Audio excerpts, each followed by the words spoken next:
Tu débutes Riftbound ou simplement tu joues avec le deck préconstruit de Victor, je vais t'aider à l'améliorer avec les cartes du set Origins.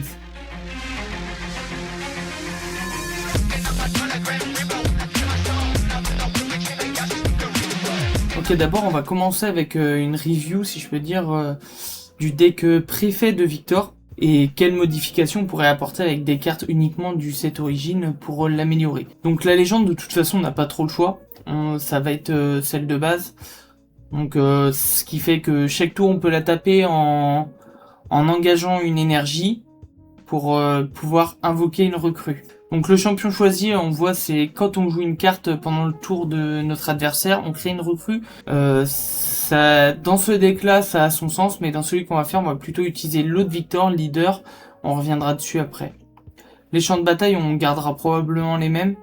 Donc comme on le voit, c'est Trifarian Warcamp, donc ça va être toutes les unités qui ont plus 1, ça va avoir de l'intérêt vu que on joue beaucoup de petits tokens, donc d'unités créées, donc qui ont 1, ça va toutes les boosts à plus 1, donc contre des decks où ils vont avoir peu d'unités, ça peut être intéressant notamment pour combattre des grosses unités. Ici du coup c'est là où ça va avoir son intérêt d'avoir pas mal d'unités, c'est du coup si on hold ici avec plus de 7 unités, on remporte la partie directement, en se concentrant pas sur les points.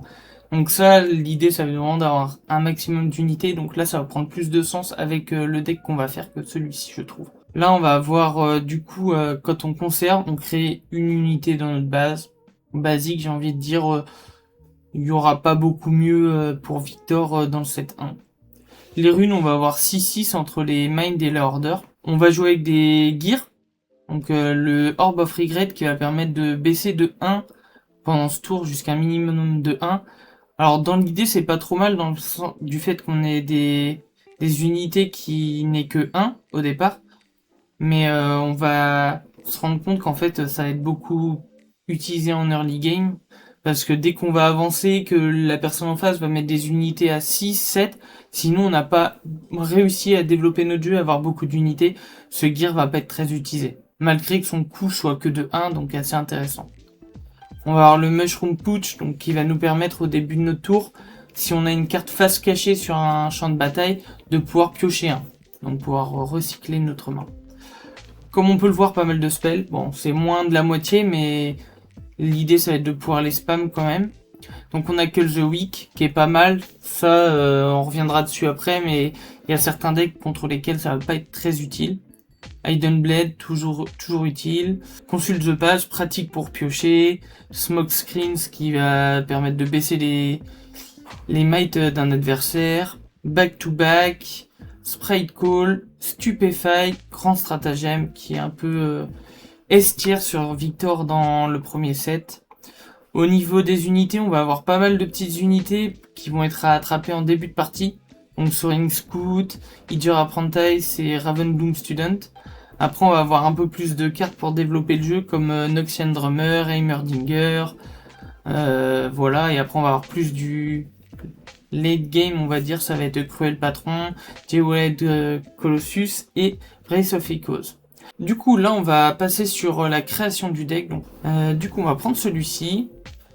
Et là, on va jouer du coup Victor Leader, nous, ce qui va faire qu'à chaque fois qu'on a une recrue qu'on contrôle, qui n'est pas une... Non, pardon, à chaque fois qu'on a une unité qu'on contrôle qui n'est pas une recrue, qui meurt, on crée une recrue dans notre base. Ce qui va faire que toutes les petites unités qu'on a, si elles meurent, on va créer une recrue, et c'est ce qui va permettre de créer beaucoup de recrues en jouant plutôt basé sur nos unités que sur nos spells. On va passer sur les battlefields, du coup j'avais dit qu'on reprenait les mêmes. Donc ça va être Trifarian, Altar, et le dernier. Ok, donc là on a nos battlefields. Les runes, on va avoir que des orders. On se retire un peu le côté aléa sur ça. Je vais enchaîner du coup avec les gears. Donc en gear, on va avoir le Seal of Unit, si je ne dis pas de bêtises. Ici, Unity, pardon. Donc ça, pour ceux qui connaissent pas encore les seals, ça permet, une fois qu'on a invoqué notre seal, d'ailleurs je précise que du coup il nous crée une rune flottante au moment où on le met parce qu'il ne coûte 0 en engagement, mais il coûte 1 en défausse. Enfin en recyclage. Du coup ça va faire qu'on va avoir une rune flottante. Ce qui va être utile avec celui-ci, ça va être vraiment le fait de pouvoir éviter de dépenser nos runes. Parce que on va mettre quand même pas mal de petits sorts, moins que dans l'autre deck, mais du coup on va économiser des runes grâce à celui-ci. Je le mets qu'en un seul exemplaire parce que le but ça reste d'avoir un deck qui est pas non plus excessivement cher. Vous allez voir qu'on va mettre des cartes qui coûtent quand même un petit budget, si on peut économiser à certains endroits, surtout que celle-ci à l'heure où je tourne, c'est à peu près 12 € la carte. Du coup pour les unités, on va reprendre un peu la base qu'il y avait. Donc on va reprendre le Soaring Scout. Tac, on va en prendre 3. Watchful Sentry, donc c'est ce qui va nous permettre de piocher, surtout en début de partie, parce que ce qu'on va vouloir c'est avoir des sorts qui sont quand même intéressants pour booster nos unités, ou alors de piocher directement les bonnes unités. Donc on va en prendre 2 de celle-ci. Donc ça, on va pouvoir en prendre 3. Ce qui va être utile avec celle-ci, c'est que quand on va la jouer, on crée une recrue à côté. Donc là, vous voyez, c'est une façon encore de créer d'autres recrues et encore et toujours. Ça va vraiment être ça l'objectif. Donc on va en prendre 3, toujours. Exactement, Noxian Drummer. Donc il y est aussi dans l'autre. Celui-là on le joue. Quand on le déplace à un champ de bataille, on joue une recrue, un token de 1. On va jouer Vanguard Captain. Qu'est-ce que c'est? Légion. Donc en fait, Légion, ça va être quand on aura joué une autre carte dans notre tour de jeu. Donc, si je dis pas de bêtises, faut la jouer avant. Sachant que engager notre Victor pour créer une recrue, ce n'est pas jouer une carte. C'est pas compté comme jouer une carte. Donc il faut vraiment jouer une carte en elle-même. Mais du coup, là où ça va être fort, c'est quand on active le Légion, quand on joue cette carte, on crée pas une, mais 2 recrues. Enfin, 2 tokens. Donc vraiment très intéressant. Donc ça, pareil, on va en mettre 3 dans le deck pour pouvoir créer un maximum de recrues. Garder le Cruel Patron, parce que bon, on va pas se mentir, dans le jaune c'est une carte assez forte, elle coûte que 4, et elle a 6 de might. En réalité elle coûte un peu plus que 4 parce qu'elle nous demande de tuer une unité, mais ce qu'on peut faire, avant de la jouer, on engage le Victor, et on détruit l'unité qui est engagée. Alors pourquoi cette unité et pas une autre? Vu qu'on l'a créée exhausted, donc épuisée, ça permet d'annuler en fait, on va dire concrètement, le kill à friendly unit. Donc ça nous permet de le jouer assez facilement. Donc ça pareil, on va en mettre 3. On va mettre le Ravenbloom Student. Alors, oui c'est encore orienté vers les sorts, mais on va quand même jouer pas mal de sorts, malgré qu'on va jouer sur les unités. Quand je dis qu'on va être principalement orienté vers les unités, ça veut pas dire qu'on va pas utiliser de sorts. Donc on a cette carte là, qui justement, avec certains sorts, j'en reparlerai, va pouvoir bien combiner. Alors celle-ci, malheureusement, elle coûte un peu cher. Je sais pas exactement à l'heure actuelle, mais c'est Harnessed Dragon. Donc ça, on va en mettre 3 dans le deck.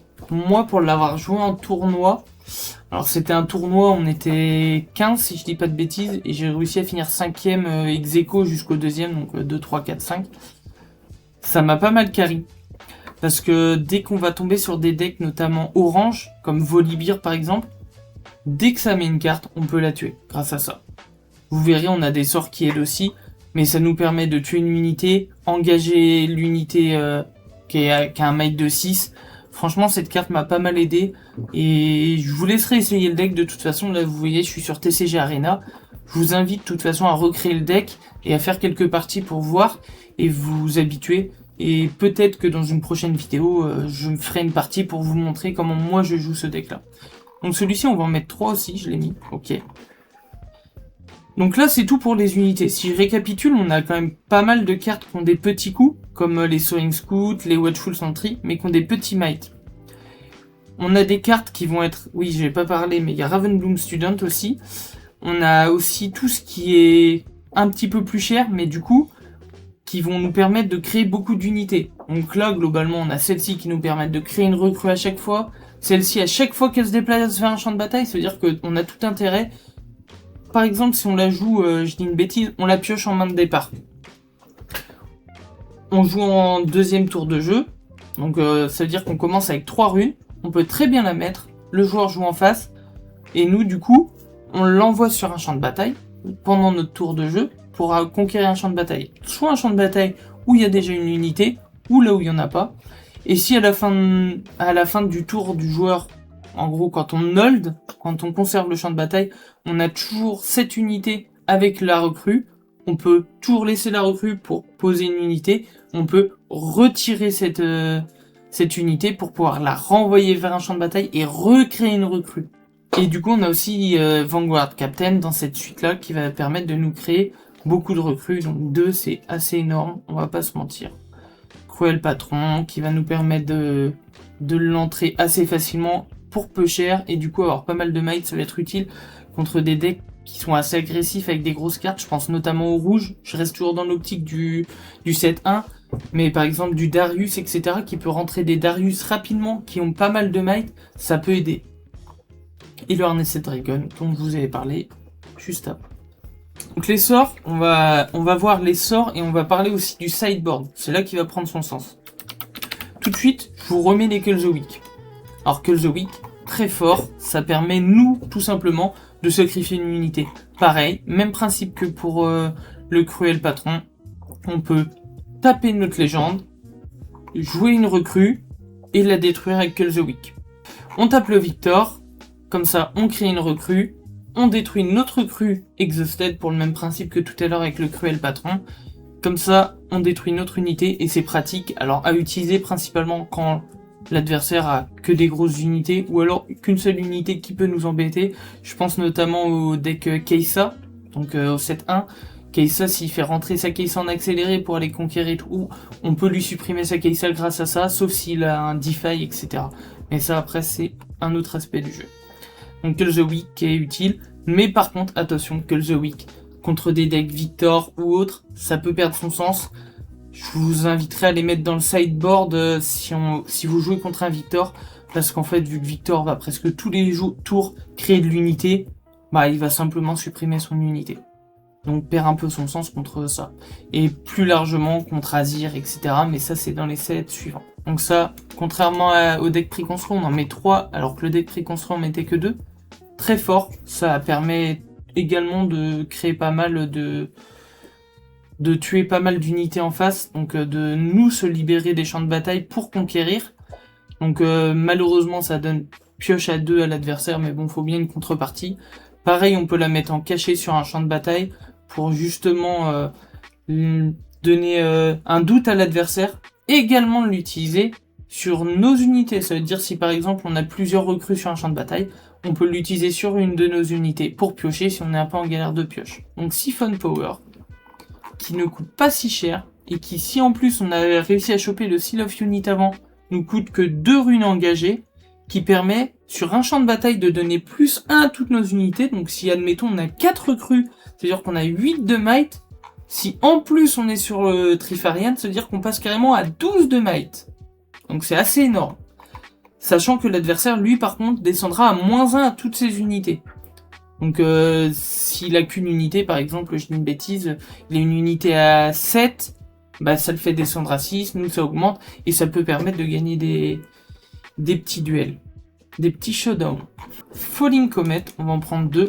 Donc ça, pareil, utile contre des grosses unités.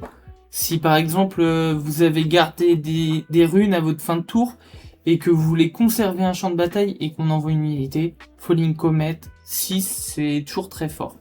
Donc ça, on va en mettre 2. Ça permet de piocher gratuitement. Enfin, gratuitement. Ça nous coûte 1 de recyclage. Pas de recyclage. De runes à engager. Donc ce qui est très peu. Et au final, le -1, on peut simplement le mettre sur nos recrues qui ont déjà 1. Donc en fait, on ne pénalise pas nos recrues. Et de toute façon, c'est pendant notre tour de jeu ou pendant le tour adversaire. Donc ça nous permet de piocher une carte librement pour nous créer des possibilités. Donc Salvage, ça va être vraiment pour se créer des options. Je pense notamment au deck Aurora. Si l'adversaire arrive à piocher sa carte Aurora, ça peut permettre de la détruire. Bon, il peut avoir Defy, il peut avoir pas mal d'options. C'est pour ça que on en met un, parce que dans certains decks, ça peut aider pour détruire un. S'il a un équipement, ça peut toujours être utile. Et au pire des cas, s'il n'y a pas de gear, on peut simplement détruire la carte pour piocher. Ce qui est pas le mieux, mais dans tous les cas, ça peut être utile. Et on verra dans le sideboard, on va pouvoir en rajouter. Si dans un cas concret, on tombe par exemple contre Aurora, on aura tout intérêt à en avoir 3. Estier avec Victor, grand stratagème. Bon, je reviens dessus parce qu'on l'a pas fait tout à l'heure, mais globalement, on crée beaucoup d'unités.